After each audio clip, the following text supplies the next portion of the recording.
when someone goes out to get an auto policy of insurance, how much time do you think is spent explaining the no-fault benefits?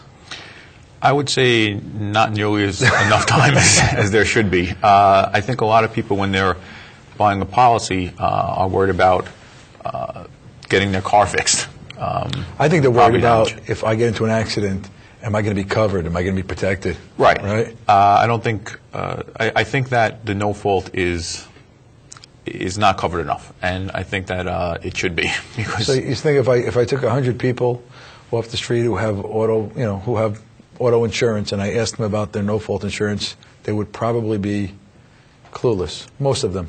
Yes. As are some of our clients when they have no idea. Well, you can't blame them because nobody's there to explain it to them. And if you really want to spend the time to read through all the paperwork, you probably won't understand half of what's there anyway. But when what are some things that you think somebody can do to enhance their own auto policy when it comes down to their no-fault insurance? Well, the basic policy is $50,000 for medical coverage, and that includes up to $2,000 a month for lost wages. And for a few dollars more, you can get up to $100,000 for medical coverage and $4,000 for lost wages. So if you're somebody who makes over $2,000 a month and you get into an accident and you miss time from work, you're only going to be entitled to $2,000 a month if you buy the basic policy, which these days is very difficult to survive on. It's tough, when you have a client sitting before you who's been involved in an accident and they have serious injuries, fractures or something that required surgery, and you have to tell them their world is literally turned upside down. We've had clients who were admitted in the hospital for a week, and you can use up $50,000 in less than a week. Surgeries and procedures. And I would say definitely when you're speaking to the person who's writing your policy, look into possibly spending a little bit more money for extra coverage. Now, I mean, looking at the benefits that you get through no fault, I know you get the basic policy, you get the $50,000, right? $2,000 in wages. Correct. You're entitled to $25 a day for what's considered other necessary expenses, which is if you need to take a taxi cab to and from the doctor, if you need to hire household help if you're unable to do that. Right. But again, it's $25 a day, and that's basic. If you bump it up one, you can get $50 a day. Right. And makes a difference. Again, we get clients who get the household help, and they're charging the client more than $25 a day, so the client is responsible for the balance. Right. So again, the basic no-fault policy, it's been around for years now, and I don't think it's really changed with the financial aspect of what's going on today. And I think really a basic policy should be $100,000.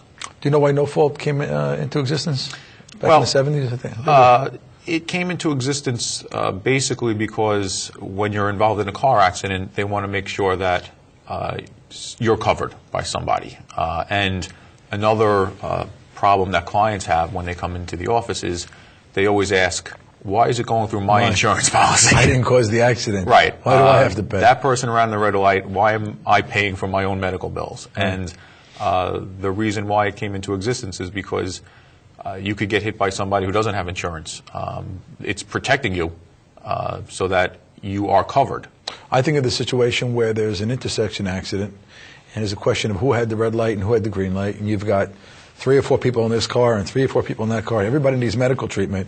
Well, if you don't have this no-fault system, then everybody's left to resolve the liability issues before you figure out which car is going to pay for your treatment. Right. It's there so that you can get immediate treatment, and you don't have to work out, was this person 75% liable and this person 25% liable.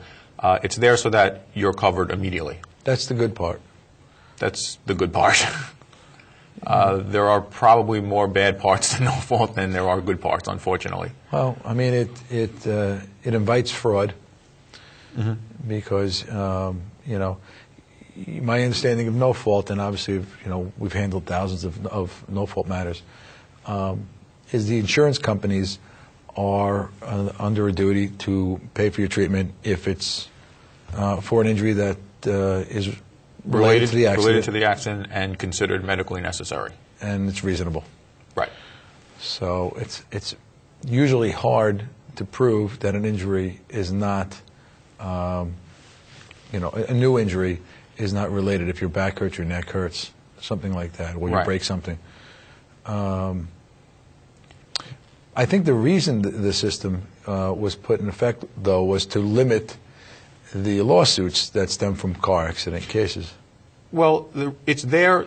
It's supposed to put you back to where you were had the accident not occurred, and then there are certain elements or criteria that you have to meet where then you can make a claim against the other driver. If you don't meet those certain elements, it's supposed to just put you back to where you were and no harm, no foul, basically. Makes you whole again. Right. Go to the doctor. You've had an accident. Get your treatment. Get well. If you're going to be out of work, you get lost wages. If you're out of pocket expenses for traveling to and from doctors or gas, mileage, we'll reimburse you. Right. Get well. Get on with your life. Now, if you want to bring a claim against the person that caused these injuries to you, you have to have a serious injury. Right. And there are 9 injuries that are listed. You have to meet one of those 9 injuries. 9 categories? 9 categories. And if you meet one of those 9 categories, you can make a claim against the person who was responsible for your injuries, above and beyond what you got compensated for from no fault. Now, when you look at these categories, some of them are pretty heavy. Death and disfigurement. Right.